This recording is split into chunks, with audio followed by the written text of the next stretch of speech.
What's going on, everybody? Mortem here, this time bringing you the timeline of the Divinity series. So, Divinity Original Sin 2 was a critically acclaimed game, and because of that, it obviously attracted a ton of attention to the series itself. Now, that's great, obviously, but the thing is Divinity Original Sin 2 actually kind of takes place in the middle of the timeline of all of the games currently. And the problem with that is, across the 6 games that have been released for the Divinity series, none of them have been released in chronological order. The first game that was released actually takes place also in about the middle of the line. So because of that, it's all very confusing as far as the timeline goes. It's a very disjointed series that has honestly taken place across different genres even.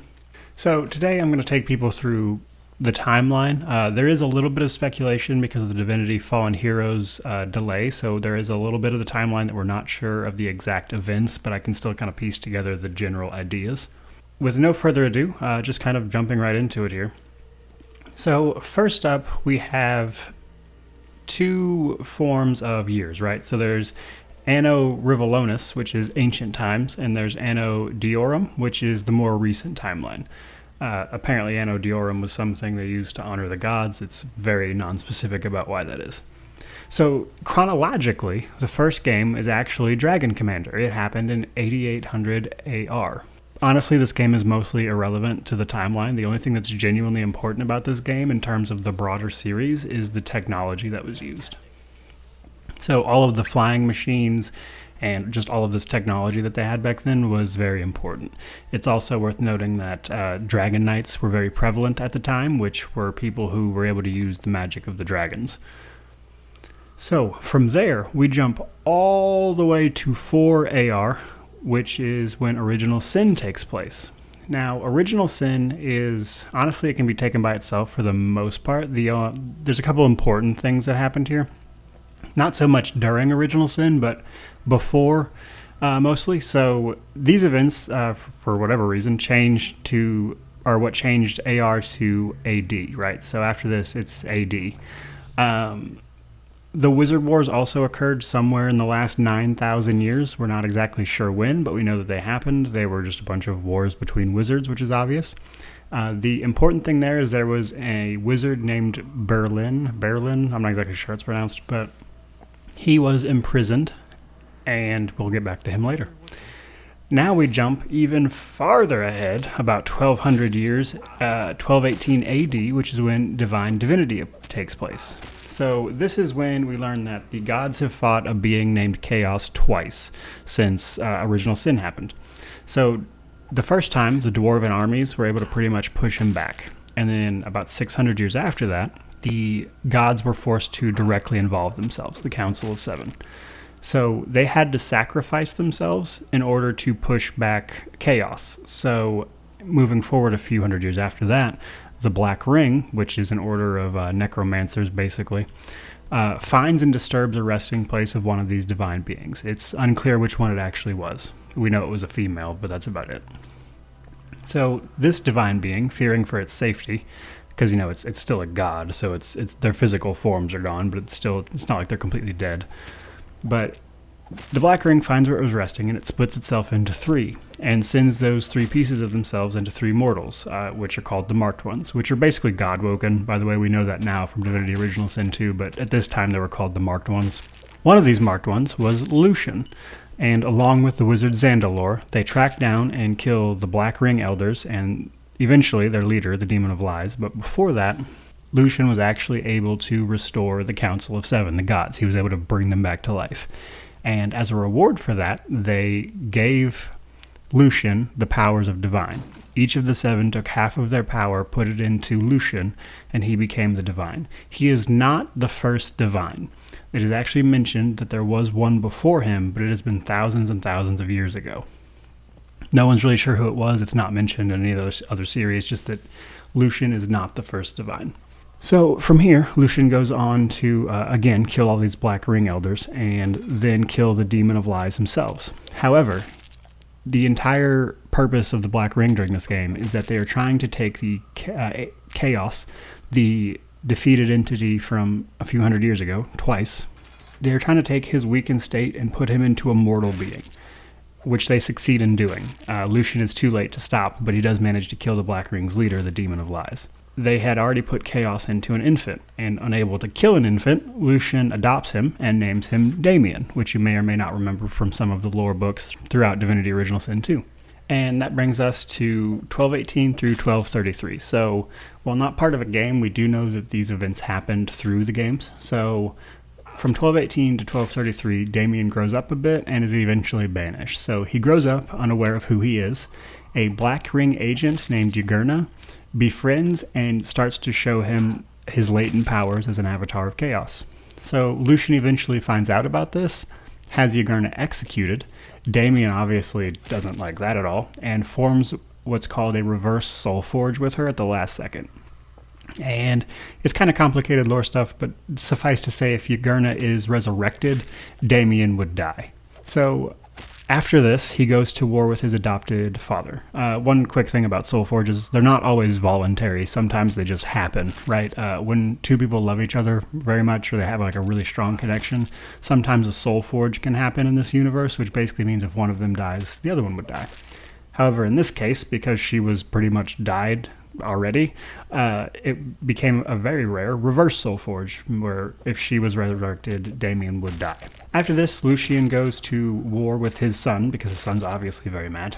However, Damian is singular in his purpose to kill Lucien, and is honestly kind of naive, because if you look at the timeline, he's like 15. But despite being 15, if you remember, the Black Ring is pretty much entirely dedicated to Damian, so he pretty much has an army ready to go immediately. And he goes to war with Lucien. Lucien manages to actually trick him by bringing him to a rift temple and banishing him to the realm of Nemesis, which is the demon realm, if you remember. So, in 1238, Damian had been imprisoned for about 5 years and has actually been growing in power in Nemesis, and he uses this power to soul forge himself to a paladin. And again, a soul forge is if one dies, they both die. Now, this paladin actually just believes that it's just a regular old death knight that he is attached to. Now, obviously, they hate each other because that's just the nature of paladins and death knights, but the paladin is unaware that he's actually soul forged to Damian himself. And Damian uses this to get free of Nemesis, and then manages to break the soul forge, I assume, and kill this paladin. That said, soul forges can be broken, it's just very, very difficult to do. As of 1238, Damian is free to start building up power again and continue to attack his father. Alright, so this is the part where the story gets a little confusing, and I just wanted to mention it very specifically because we have two sources of information that just straight up conflict with each other. In an update for Divinity Original Sin 1, it was previously stated that in 1233, after Damian was banished, that Lucien was alive and well, and was apparently alive until whenever he pretended to be dead for Divinity Original Sin 2. Spoiler, by the way. So, again, we have two conflicting stories here, because according to that Divinity Original Sin 1 update, Lucien is still alive right here. However, in Divinity Original Sin 2, it's stated in the lore that Lucien died in 1233. So, there's either a retcon going on here, but Larian have just been shady about saying it specifically, so we don't know exactly what happened. So, from Divinity Original Sin 2, which was the most recent game, it was stated that he died in 1233. Now, if that's the case, then he apparently died to Death Fog while fighting Damian before banishing him to Nemesis. So we don't exactly know his state between 1233 and 1238. We don't know if he's been alive or dead. We don't know if he was alive or dead or not at that point. What we do know is that in Divinity Original Sin 2, between either 1233 or 1238 to 1242, that at some point Lucien faked his death, and the whole Divinity Original Sin 2 plot begins at that point, which I'll explain here in a bit. The problem is we don't know exactly what happened, because later on, Lucien is killed by a Dragon Knight in front of his army, which is a huge plot point for Divinity 2, which happens much later, about 100 years or so. More like 50 to 60. So because of that, we don't know exactly when the stuff with... Basically, there are plot holes here. We don't know exactly when what happened. So you kind of just have to do your best with it for the most part. So the easiest thing to do is probably say that Lucien was killed in 1233 by the Death Fog while he was fighting Damian before banishing him to Nemesis. And then from there, go on to say that after the Divinity Fallen Heroes stuff happens, that at some point, the second thing where he was assassinated by Dragonites as part of Divinity 2 happened. So just keep in mind, from 1233 to 1242, the game is incredibly hazy about what happened to Lucien. I wish there was a clearer way I could explain that actually made sense so this wasn't as all over the place. You can see in my slides that I have it put down as one way, but again, there are conflicting sources from the canon source, so it's hard to say exactly for sure. So just keep that in mind for 1233 to 1242. And that brings us to the events of Divinity Original Sin 2, which happens in 1242 AD again. So, sometime before his assassination, Lucien learned that the gods who gave him his power in divine divinity are actually just 7 members of the old race, the Eternals. They discovered the veil that had been protecting Revellon, which was the Veil of Source, which is a type of magic. It's like life energy, basically.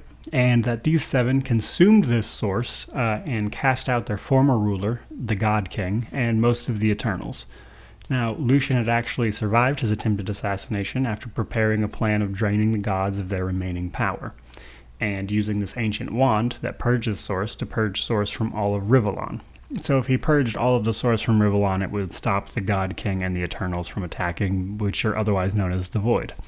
Ultimately, the outcome of Divinity Original Sin 2 that we know for sure, because we have yet to see the proper canon ending, because Divinity Fallen Heroes was canceled. Well, not canceled, but put on hold. Ultimately, the gods are destroyed, and Lucien survives, so the 7 permanently die at the end of Divinity Original Sin 2. Well, not the end, but close to the end. And we know that Lucien survives. We know he survives because in all of the stuff for Divinity Fallen Heroes, Lucien is a member of that story. So we know absolutely that he survives Divinity Original Sin 2. So sometime between 1242 and 1300, the events of Fallen Heroes will take place. So supposedly Fallen Heroes is supposed to start in 1244, and we just don't know the story from that point.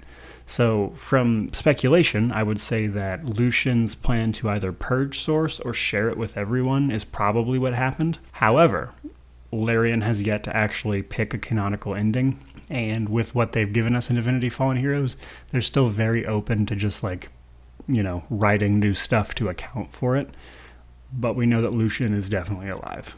So that brings us to 1300 AD, which is the last of the games, Divinity 2, the Dragon Knight saga. The last Dragon Knight is tracked down and killed, but not before transferring all of her power to a Dragon Slayer recruit. So this Dragon Knight goes on to fight Damian after learning that Damian had actually mind-controlled. So sometime between Fallen Heroes and 1300 AD, Lucien goes missing. So we know that for a fact because of the events of Divinity 2, which I'll get into in a bit, but at some point Lucien goes missing before 1300 AD. Now, in Divinity 2, which is called the Dragon Knight Saga collectively because it's the game and an expansion, so the last Dragon Knight is tracked down and killed, but not before transferring all of her power to a Dragon Slayer recruit who later learns that the Dragon Knight who tried to kill Lucien was actually mind-controlled by Damian to do so. So they've basically been falsely murdering Dragon Knights for however long based on that. So the recruit makes it his mission to kill Damian by resurrecting Yugurna, thinking that the reverse Soul Forge would kill Damian when Yugurna is resurrected. However, after reviving Yugurna, it's revealed that Soul Forge wasn't even real, and the Dragon Knight was trapped in the realm of Hypnerotomakia, where it's like a frozen place in time, so to speak.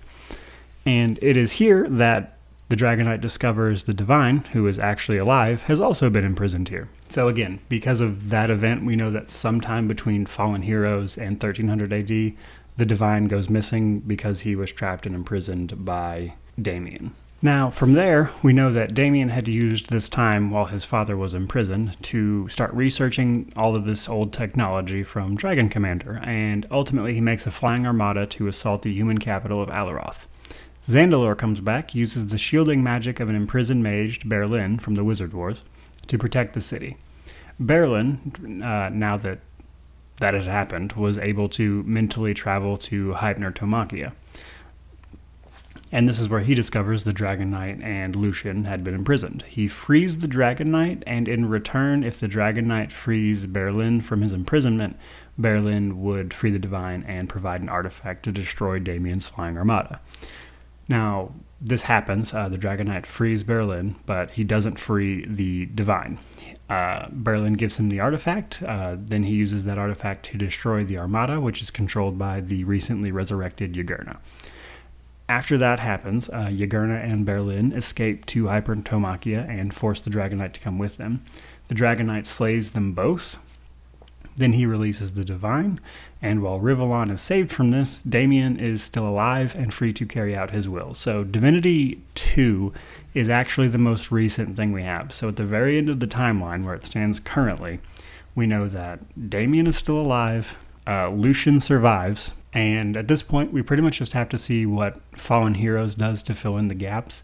So we know that because of Divinity Original Sin 2, that somehow Lucien survives that, and then he goes on to take part in Fallen Heroes. However, and I assume this is probably somehow related to the story of Fallen Heroes, Lucien is imprisoned by Damian at some point somehow. We just don't know how. There you go, guys. That is the history of the Divinity series and the current timeline up to this point. Now, obviously, there are a few things that don't line up perfectly, but this is like the official canon. I think, honestly, they didn't have this huge, grandiose plan when they first started building it, and they're just kind of trying to do their best. That would be my guess. So if you look at the events of Divinity Original Sin 2, that happens 4 years after Damian is banished to Nemesis. So at some point after banishing his son, Lucien manages to concoct this whole plan, like get all these magisters set off, and that's supposed to happen in like 4 years. It just doesn't make a lot of sense to me. So there are absolutely a couple holes here and there, but that's the general gist of it. And for the most part, I think a lot of it can be overlooked compared to some series. But like I said, there you go, guys. There is the Divinity series timeline. Hopefully we will know more soon about Fallen Heroes. Baldur's Gate 3 is what Larian is currently working on, so maybe after they wrap that up, they'll switch back to the Divinity series, specifically Fallen Heroes, since that got put on hold. And I guess we'll see what happens from there. But there you go, guys. Thank you so much for watching. I hope you enjoyed it. If you did, please like, comment, subscribe. But otherwise, have a great day.